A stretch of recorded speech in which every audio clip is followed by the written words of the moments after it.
Hello and welcome to Roll for Topic, a roundtable discussion about topics related to running role-playing games. I'm Andy Rao. Well, you probably guessed that something is a little different about this episode because Chris usually does this little introduction. Chris is out. He's doing fine. I understand he's playing a lot of Baldur's Gate 3. And in the meantime, I am joined by a friend of the podcast and a GM of the podcast and someone who has been on the show once or twice, although it's been a while, Matt Wilson. So, Matt, welcome to the show. Hey, Andy. Thanks for having me on again. Yeah, absolutely. Matt is a GM that Chris and I both really admire. Partly, Matt, because you're really good at what you do, but you've also run a number of games that are on me and Chris's White Whale list. So the last game of yours I played in was Deathmatch Island, I think. Does that sound right? Yes. Yes, I think so. Before we jump into our topic proper, have you been reading or watching anything that's been getting your GM brain spinning? I started watching this really interesting short animated series that my wife got into a little bit ago called Over the Garden Wall. Oh, I don't know if you've ever heard of that, Andy, but it I don't came think out that I have. in like 2014, and the episodes are only 11 minutes long, and it's sort of animated in this like very old fashioned 40s-ish style, but it starts you right in with these two brothers who are wandering in the woods, kind of lost. And it's kind of like good spooky season thing. Uh-huh. They encounter a scary woodsman, and then there's some kind of beast, and I won't spoil too much about all of the different adventures that they have, but it's incredible to me how much adventure and pathos and reference they're able to put into these short little 10-minute clips. Hmm. And because each week kind of like just starts in, like, they don't dwell a lot on how they got from the end of the last episode to where the new episode begins, which kind of reminded me a lot of some tabletop gaming Oh, yeah. adventures. Like, let's, this week we're doing this. Now Yeah. it's sometime later in the forest and we're encountering this. So That makes me think of, the difference between, Tolkien, where it's one big plotted story, mhm. and or versus like Robert Howard, where like in this story, Conan is a king for some reason, even though when we last left him, he was on the other side of the world. It's two very different ways to tell a story about heroes. Right, right. And there's definitely an ongoing narrative in this, but they just don't, you know, they're not doing the 24 thing where they're clocking every minute or whatever. Yeah. I guess I should mention something I've been listening to, and I Yeah. know you've been listening to it too because I've infected a few of you of others with it. I re-listened to the BBC podcast, the Lovecraft Investigations, and these Mhm. are, if you haven't listened to this, listeners, go out and check it out. I give it a strong recommendation. These are basically H.P. Lovecraft short stories retold as sort of like in the style of a true crime, or not, a investigation or crime podcast. Yeah, the podcast conceit is that it starts out like they're doing a season of Serial or Yeah. something like that on a Lovecraftian, what turns into a Lovecraftian story. Yeah. The second time around, I've been listening to it a little bit more specifically with kind of running Call of Cthulhu games in mind. Uh, And I don't know what you think of this. When I listen to it, I can almost hear the GM as the podcast goes on. I uh-huh. can almost hear the GM throwing out a large number of clues or leads and seeing which ones the players to grab onto and decide to pursue, and then Uh-huh. they go down that trail for a little while, and as they go down that trail, the GM throws out a few other leads or ideas, and then some of those the characters grab onto, and others of them don't land, so they get set to the side. After doing that for a couple of episodes, the players have almost by themselves created connections between all of these different things. Like even if the Mm. GM did not have a real specific route planned out, the players have have signaled what they think is important, and they've made their own connections between those things. And suddenly, to me, that seems very, the GM is very empowered at that point to throw in twists, or, which happens in the podcast, usually in the form of, somebody they're interacting with is not actually who they think it is, or, something like that. And I don't know, what do you think about that? Is that how you run a Call of Cthulhu style game? That's a really interesting idea. There are a number of podcasts that both you and I like that kind of do something similar, and I do hear it more with the Lovecraft investigations than I do with, say, something more like Tanis, which has a similar concept of being a true crime podcast about ultimately cosmic horror sort of things. But yeah, there is something of the structure that like a gumshoe game like Trail of Cthulhu gets to with the Lovecraft investigations. But what you're kind of hinting at almost is more of like a gauntlet, carved from brindlewood sort of approach, where Yeah, there are clues going on, and as our podcast hosts slash players are putting them together, they're in many ways kind of driving the story around. yeah. Yeah, I think there's a couple of ways that you can get there, but that is very similar to the structure, I think, of a well-run mythos investigation game for sure. Yeah, and obviously it's tightly scripted, so this is not an Right. improv, show. But you mentioned Gumshoe, and it calls to mind the Dracula dossier campaign, where Mm. it's really just a big cloud A of stuff. constellation And of interesting things. yes, Yeah. exactly. And the players jump in at the point that interests them, and they Right. and they and by the time they've been doing that for a while, they will have bumped into all the important stuff, or the GM will have brought the important stuff into their vicinity, right? Yeah. I don't run a ton of like open world, like hex crawly, emergent narrative sort of games, but I did run Seventh Sea sort of like that, where I had a Hmm. bunch of different plot ideas, and I, like you described there, I just kind of kept laying clues to a bunch, where they would be relevant to, a bunch of different directions that the players might go, and as they started to get interested in things, kind of de-emphasized the ones that were not interesting to them, and followed where the players' noses were leading them a little bit. That's as good an intro as any to our main topic. And the topic we'll be discussing today is, how do you, the GM, prepare for a long or complicated campaign? Mm. This is a topic that is very relevant, I feel, to me, and I know to you. Mhm. So when I saw this question, my mind, went immediately to the epic kind of published campaigns, like the ones that get the, what are the greatest, published campaigns in RPGs. So you get things like Masks of Nyarlathotep, you get the Great Pendragon campaign, you get Traveler's got Pirates of Drinax, The enemy within. The Enemy Within for Warhammer. Yeah, there's probably some others that I'm blanking on, but so my mind with this question, when I think big, long, complicated campaign, I think published campaign Hmm. that I'm trying to run. Yeah. But one of the first questions I want to ask you, Matt, and this is a topic where I have little experience with this, and you have a lot more, so I'm hoping to learn here. Do, I'll do my best. you have run a couple of these big, complicated campaigns, right? Yep. So, tell us some of the stuff you've run. In terms of versions of published campaigns, I've run Masks of Nyarlathotep. I've run Eternal Lies.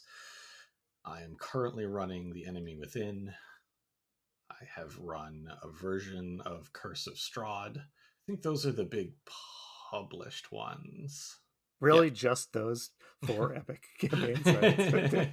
Yep. uh, that's fantastic. So, tell us about the last time I think, are you currently running Enemy Within, right? I am. Yep. Yeah. So, how did you decide that you wanted to run that, and why did you decide to run that campaign instead of, like, say, a campaign of your own devising?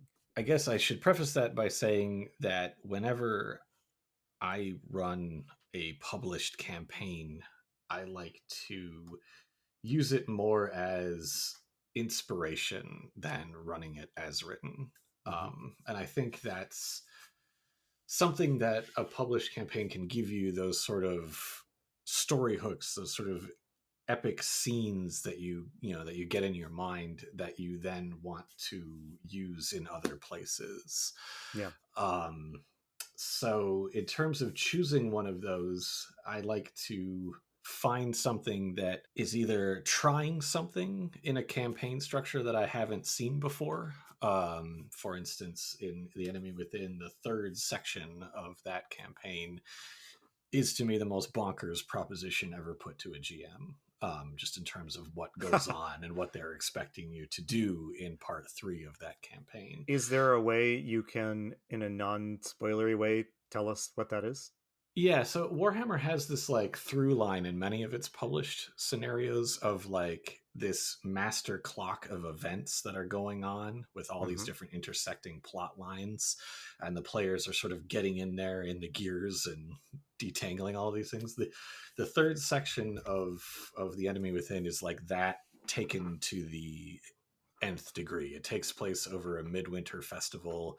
The players have 7 days, and there's this massive city with all this stuff happening in it, and they have to figure out what the meta plot is that connects all these all of these Huh. like when they go into it, they aren't even necessarily aware what the problem is, but they Huh. know that because they're playing in a role playing game, there must be something going on here. And by the And end they're of it, playing Warhammer, so it's real bad. So right, yeah. exactly, it's super bad. But that they're like, there's like 30 NPCs, and Yeah. every day's got a clock and a calendar of Oof. events, and they've got to figure out what's going on, who's behind it, and how to stop it on a tight timer. Let's put a pin on that because I want to Sure, maybe, because talking about managing those timers and calendars, I think is it's yeah, something we should talk about when we talk sure, about running big campaigns. But yeah. yeah, so but you were talking about why you chose it, and you were saying that you look for campaigns that basically are doing something you haven't done or that's interesting Yeah, to you. yeah, something interesting, something I haven't done, some hook that I think is interesting, and then I usually like to try and mutate it, change it, make it my own in some way. Can I ask what are some of those hooks that got you interested in Curse of Strahd and Eternal Mm, Lies yeah, and sure, Masks? sure. Briefly, uh,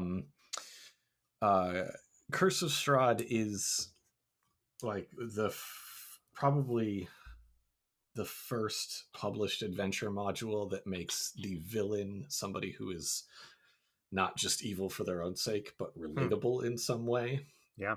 because it's a retelling of the Dracula story. Yeah. And then on top of that, it adds this element where every time the players enter the scenario, there's a tarot reading effectively that randomizes the distribution of things in that setting. Can I ask, did you run that as a random thing? I Because did. looking up Curse of Strahd advice, you see a lot of people on Reddit saying stack the tarot deck. Yeah, Like yeah, so. yeah, you do. I was doing something else with it. With the campaign, I ran it actually using the Blades in the Dark rules. Okay. So there were other things going on there, but what really got me interested in it was the ability to retell the Dracula story and subvert some of the more tropey details of that, Yeah. and also do this kind of randomization thing. Yeah, that's awesome. I'm not going to just grill you on this, I promise. Sure, But sure. the campaign you mentioned that I'm least familiar with is Eternal Lies. Can what's the hook that you got on that one? So Eternal Lies takes place roughly 10 years after Masks of Nyarlathotep.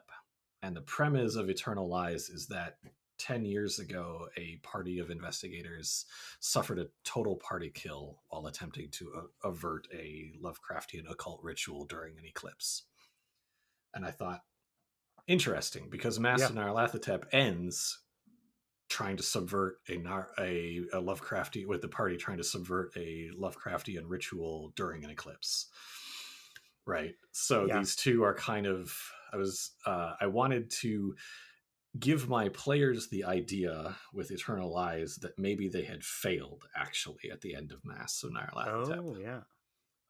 with that Oh, that setup, is devious. and they were playing characters that knew the surviving party members from the Mask campaign. So it was set in a continuous universe, if you will, based on how our version of Mass had ended. There were some things that were different in the world, but Yeah. still recognizable. So I told it as a film noir continuation, I guess, of the Mask storyline, sort of to connect it back to our podcast talk from earlier. It was like the Lovecraft investigations, where the Yeah. stories kind of tie together in some way.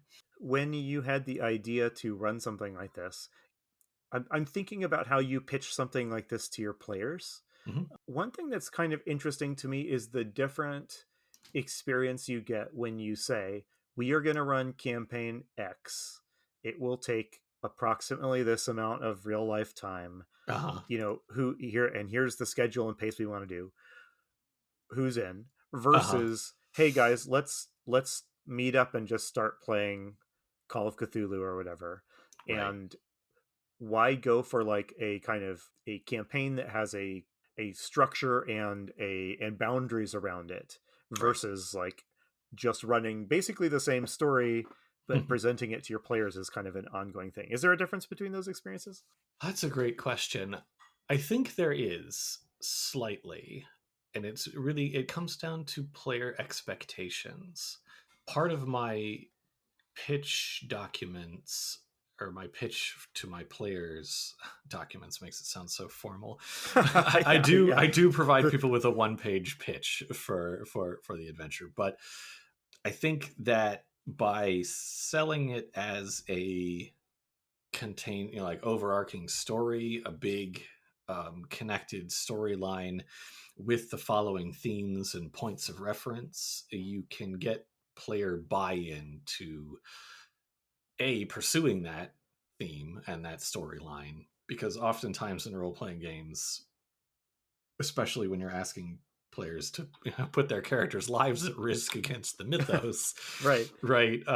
There's some element of buy-in that has to happen there, Yeah. but also knowing that you're going into a long story arc that will hopefully resolve in a satisfying epic way, Yeah. I think does help with player buy-in to other things that might go on during the campaign. If you're running a campaign for a year, it's maybe hard to talk about the pacing of that campaign because we're Yeah. talking about dozens or hundreds of hours of play. But I think everyone consciously or unconsciously is going to bring in that ideas we have about how stories are shaped and maybe Yeah. be able to lean into those with more confidence than if it was just weekly D&D night and Right. until the end of time, right?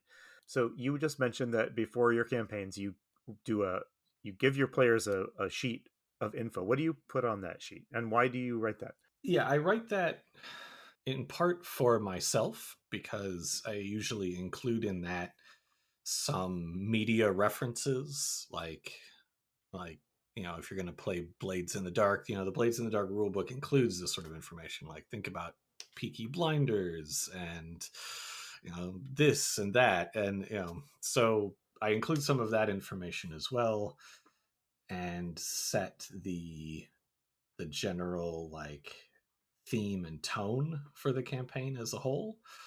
That's valuable for me as the GM because it sort of focuses my ideas for the campaign, and Yeah. is something that I can come back to and say, what am I trying to do with this story? Like, oh right, I'm trying to tell a story that like lives up to this pitch document here. Right. And then for the players, they can look at that and say, yeah, this sounds really exciting. Like, internalize, like, I'm excited to see how the world has changed in 10 years on from Yeah. this film noir thing. We're going to start in Hollywood, and I talked about it's going to be lies and truth. What do you love? What is love? How does what are you willing to sacrifice to save Yeah. the world? Like, those are the questions I'm going to be asking your characters. Like, are you interested in trying to answer those at the table? Can I ask a question to which I'm looking for like a very literal answer here? Sure. Like how you've just decided you're going to run Curse of Strahd. Hmm. What do you do? Like, what literally do you do to to get ready for that? Right. Like, can you talk? I have some thoughts Sure. about this too, but can you talk a little bit about what your actual, what is Matt physically doing to prepare for this? What does that look like for you, and how Sure. much time do you spend on that? Yeah, I have a couple of partially written blog posts I hope to publish someday on this subject. Well, they're As getting spoiled here, so That's okay. That's okay. This may sound weird, but once I've picked the skeleton that I want to tell, the first thing I do physically is I put together a playlist of music. oh, this is Um, not what I expected you to say. no, but I think having a thematic playlist is super important. Um, Oh wow, because that is then something that I put on while I'm working on everything else.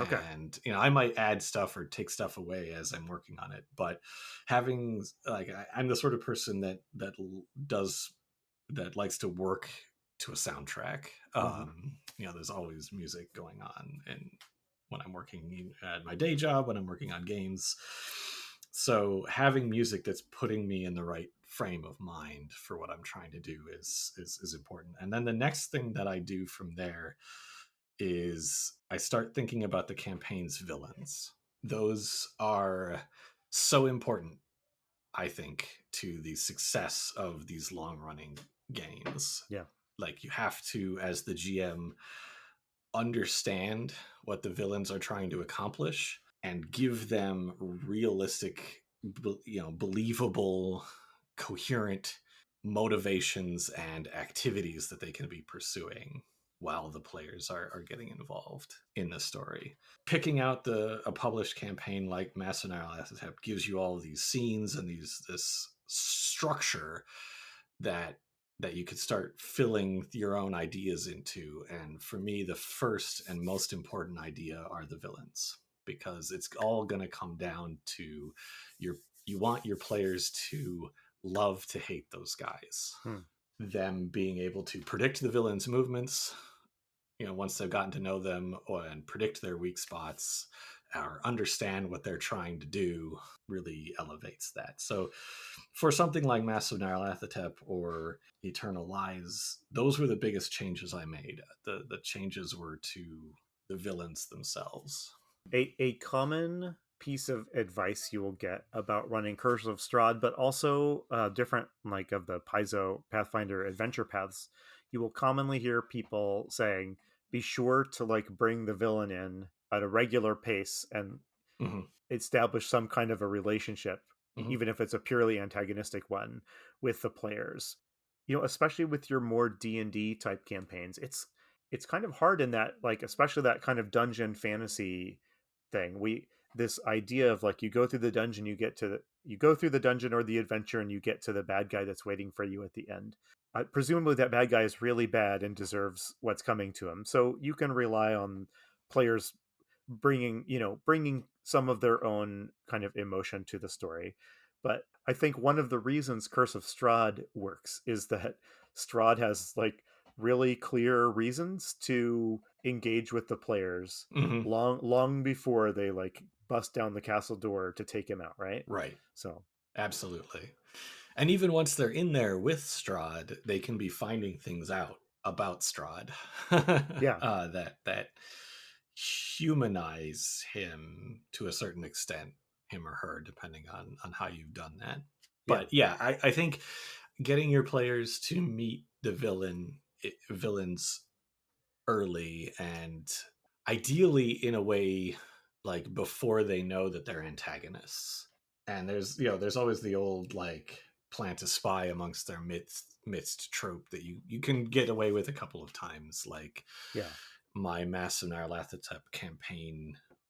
um my playgroup picked up the services of a graduate student, a young African American woman who was struggling to get her point across to the police in New York.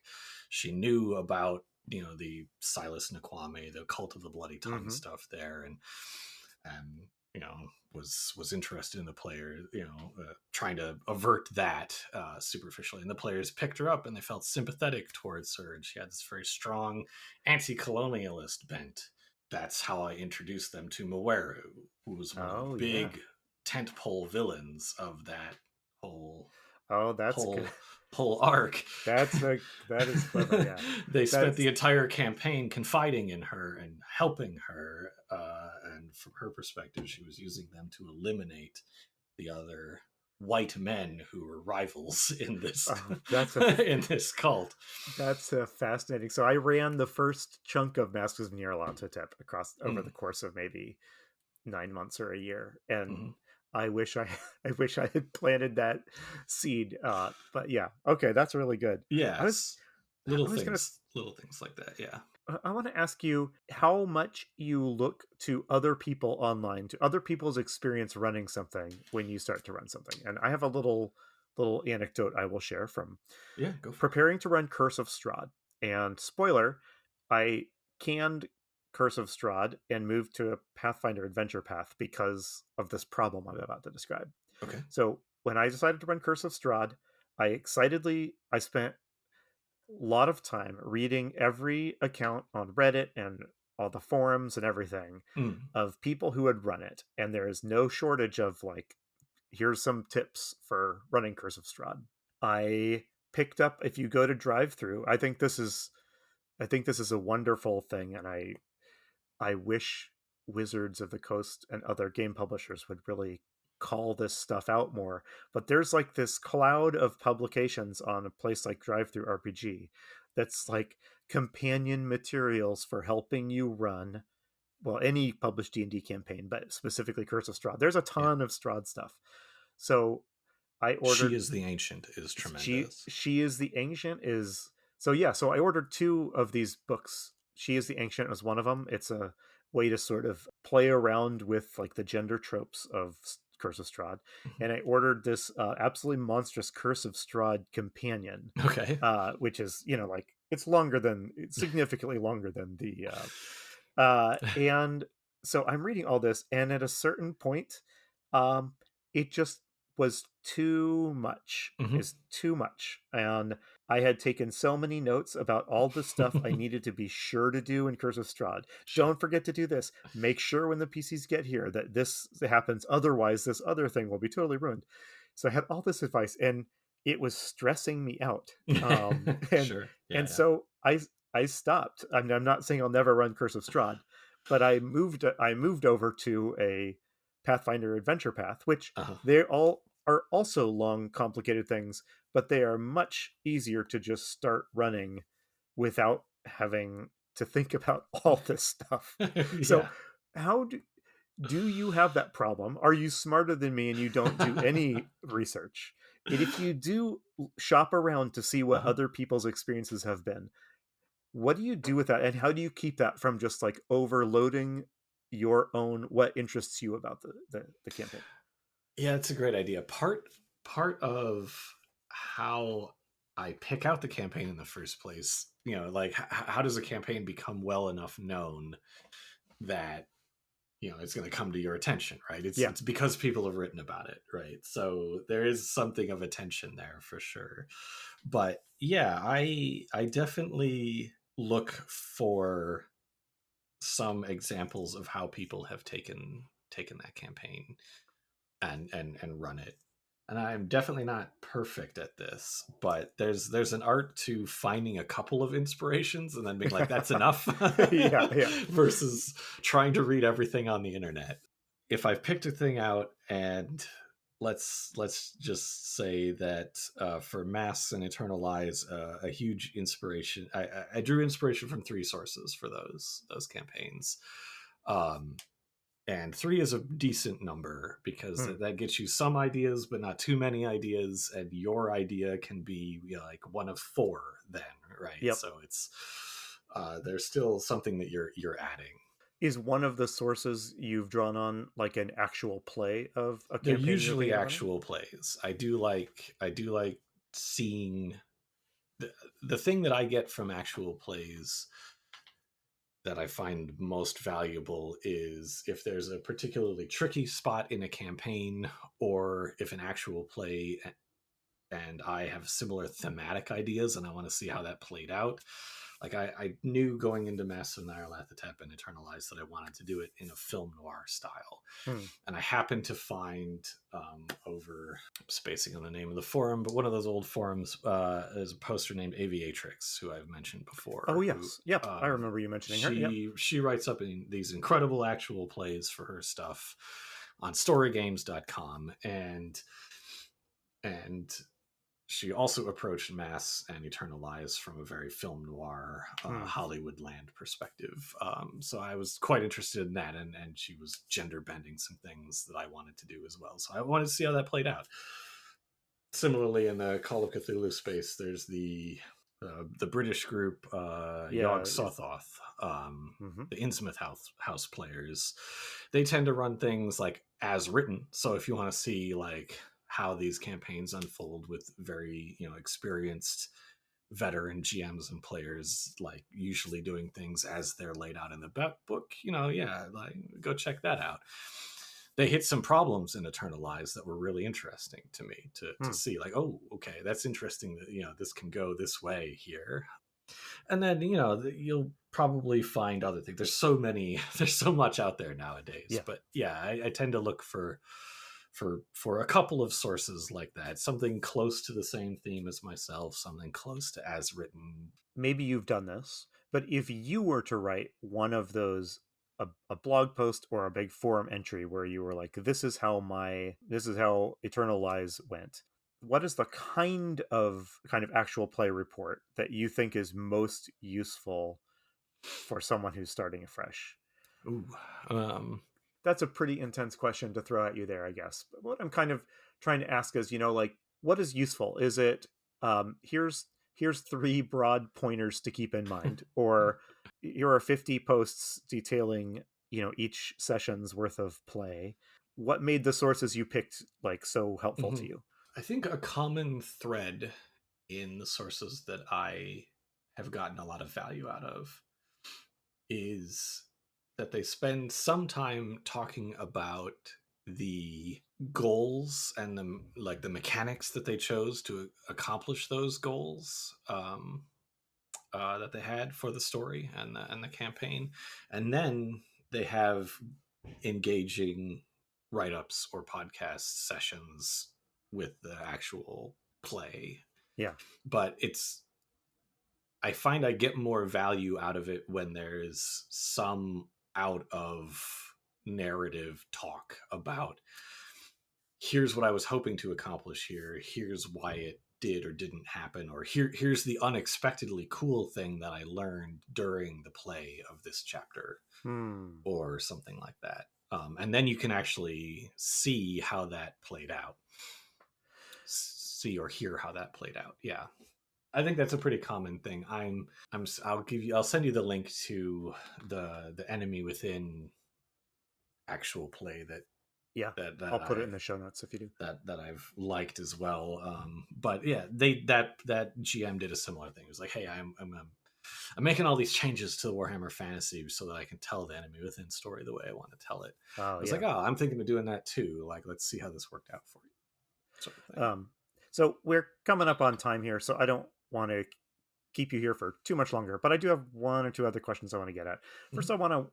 I want to rewind just a little bit and talk about, this probably differs from person to person, Mhm. but what is the, physical, literal, tool or set of tools or set of practices you Yeah, use to keep a big campaign straight in your head? yeah, yeah. These days, I have borrowed a structure from Jason Alexander over at the Alexandrian, where on my computer, in the folder for the campaign, I have numbered folders in there for like 0.0 is the campaign rules, 1.0 is like Act 1, Chapter 1. Hmm. Um, I've divided, I divide campaigns up into acts and chapters, Okay.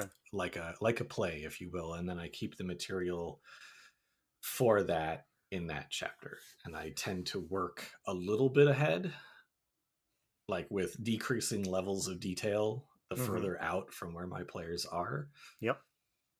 because you got to be able to fill stuff in based on what's actually happened. But also, in those skeleton documents, then you have stuff that you're going to do in Act 3. Yeah. You got those ideas where you could go find them. I found when I was running Masks, I went all in on using Microsoft OneNote. Mm-hmm. Um, and I'm not saying that that's a perfect tool for everyone, but I will say for me, it was a nice Nice. middle ground between just a giant Word document with all my stuff in it and like a really challenging for me to figure out tool like Obsidian, Yeah, or yeah, some of these other tools. And with OneNote and yeah, I just was I found that that worked pretty well, but it did ask of me more time on like in between session document maintenance, I guess, than I'm used to. yeah. Do you use those Google Docs or whatever like that at the game table itself? Do you have a laptop open usually? I usually print them out. I Okay. don't I don't have a laptop open, but part of the reason to break it down into acts and scenarios is so that I can Hmm. print that just that part out, and I don't have to be flipping through the book. And that document will have everything I need for that session and sessions around it. And these days I've kind of taken another page out of the Gauntlet Publishing's book and tried to make sure those documents are like, I think Jason Cordova calls them toy boxes Hmm. of like, they're like, here are the locations, here are the people, and Yep. not every things are not necessarily statted out at a high level of detail in that document, but it's got all the questions I want to ask, the things I want to turn back to the players, and Yeah. lists of things, so I can look at it. And it's like a quick reference sheet basically for the chapter. Yeah. Yeah, All right, last question here, and then of course, if there's anything we haven't touched on that you feel would be important to bring up, by all sure. means, speak up. Between you and the players, how does campaign chronicling happen? And yeah, what does that look like for you? So you just finished a session. Mm-hmm. What happens? That's an interesting question. Honestly, not not much. I mostly run investigative games, or games that have investigative components. So my players do take notes, Hmm. um, and that's a good behavior that I try to encourage. um, I take some notes as well, depending on the game and game system. More or Yeah. how the session has gone. Sometimes those notes aren't super great, but Have you ever looked back at like session notes and it's a couple of like it's a random declining like list of hit points for something that's not even yes, described, like yeah, it's just yeah, yeah, or it's just like some cryptic phrase, and you're like, right. why did I write this down? I Yeah. don't. This is not helpful at all. But yeah, then the session has ended, and then when I'm prepping the next session, I'll look at those notes, whatever I have, and look, try and remember what Yeah. we were doing, and uh, uh, lay some more track Yeah. for whatever's coming next. Running masks, it was never really a problem, but it made me laugh sometimes. I was running for my family, and one of the players was my teenager, and they kept pretty extensive notes. But like it was not super infrequent. I was so familiar with the material. I mean, Mhm. I read it. I was thinking about it all the time, and I had it so organized, like on my computer and in my head, that I sometimes found that the players, yeah, I would lob them a clue or a reference, and it would not land, Uh-huh. and I'd be like, does this remind you of does this remind you of a piece of information you learned 4 sessions ago? And I'd get Yeah. blank looks, and then my teenager would flip through their notes a little bit, and they happened not to have written that down, and then it worked out great, partly because they're my family and we are here to have fun with this, Yeah. not to stress too much about that. But is that a problem you haven't run into much? Oh no, I think everyone runs into that Yeah. problem. I do open every session with a "So what happened last time, folks? Ah, yes. What do you remember from last session?" Which, and that's actually the way I phrase it. What do you remember from last session? Because that tells me what they found interesting in the last session, for one, and for two, it lets me fill in any gaps as they go around the table and do the Yeah. 5 minute last time on summary. But also in any kind of huge globe trotting campaign where it might be months in between, all right, it's Remy Lacroix or whatever, like, and Right. then like Yeah. months later you bring back Remy and they're like, who the heck is this again? Like then you do have to step out of the flow of things Yeah. sometimes and be like, ah, it's this guy, you once upon a time you found a tattoo that looked like this, Yeah. and then some flipping of notes. Yeah, that happens because these aren't the actual lives of the players. Yeah. Yeah. Masks is also interesting because it's so the calendar is very important for that campaign in a way Yeah. that it isn't for most campaigns. So when I ran Masks, I had physical printouts of a calendar for that for the month that my players were in, with Yeah. things that I knew were going to happen already filled in on the calendar, and then I would fill in the calendar with what my players were up to and any plans they had put in motion. I could tell Yeah. them, oh, you'll find out, you can run the serial number on that gun and you'll find out in 2 days. And then on my calendar I'd put, give them clue X on this day or Yeah. This whatever. is a whole. I guess we haven't really gotten to the calendar and timing thing, and we're out of time now. But Sure. when I was running Masks, I also had a calendar, and I didn't realize that the calendar would serve this purpose, but it ended up being my single best like way of recording what the players had done, because Mm, I would just jot down on my calendar, oh, they nice. talked to the police inspector on this day, and over time you fill up your calendar with a pretty good log of like where the players are and Yeah. what they were doing. And that was very helpful to me to be able to go back later, like, well, when did they talk to Erica Carlisle, when was that, like, Right. that sort of thing. So Nice. Yeah. Yeah. It provides you with that narrative momentum that you're looking for in a game yeah, like that, for sure. absolutely. Okay, well, hey, there's more we could talk about, but we've been going for a bit now, Sure. and Matt, I'm really grateful to you for coming on here and sharing some of your insight and experience with us. I have a Sure. closing question for you. So you are in the middle of running Enemy Within, Mhm. and based on what I know of that campaign, you could be running that still in 5 years from now. But Yep. I'm wondering if you have spotted anything out there, or you are already ruminating in the back of your mind. Mhm. Could you tell us maybe one or two other campaigns that have caught your interest, or maybe you see the glimmer of that hook that you need? Oh, that's a great question. Yes, I have a little bit of a backlog of things, but on that list for sure is a Planescape campaign, Oh, beautiful. um, based on Dead Gods Oh, yeah. by Monty Cook, then the Great Modron March. Been thinking about that since college. I'll run it someday. Yeah. Um, What's the hook on that one? That the thing that the the hook thing on that's that that's one crazy about it. is starting the campaign with your players at some astronomically high level of power, Oh, standing physically in the ether on a dead god, having done something, right? yeah, And then we find out how we get there. How did this god die? Who is this god? yeah. And are they going to go through with it? Okay, that's a good hook. Yeah. And then we've talked about it a little bit. Well, you and I have talked about it a bunch offline, but online, the Delta Green campaign, Impossible Landscapes, Yeah, really catches my interest quite a bit. It's definitely something that I want to tackle at some point.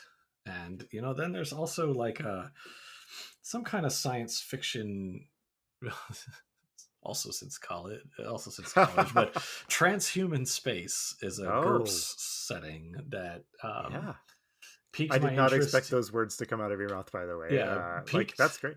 piqued some interest in like the expanse style storytelling of encountering Yeah, hard science fiction encounter with an alien protomolecule in some way yeah. before the expanse or was a thing, or altered carbon. There's something there. There's something there. Yep. Okay, well, hey, I think we need to wrap it up. So, thank you. This has been Roll for Topic.